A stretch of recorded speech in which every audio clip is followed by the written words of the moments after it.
কি হয়েছে ও বৌমা, কাঁদতেছো কেন? শোনা করছি দাঁড়াও। ও মা, আমার চৌধুরী কি সেই ওই ইসির মতো, গরুর সইর মতো?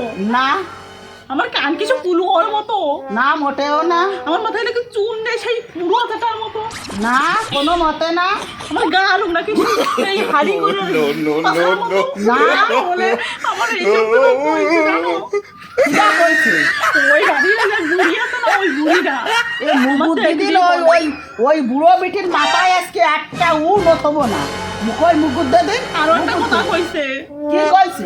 কইছে তুই নাকি তোর পুরো শাশুড়ির মতো দেখতি। দেহদিন এত বড় কথা কই দেখি। আজকে আজকে আমার বুড়ি আজকে মাথায় চুল নথবো না, নথবো না দেখি আজকে দেখি।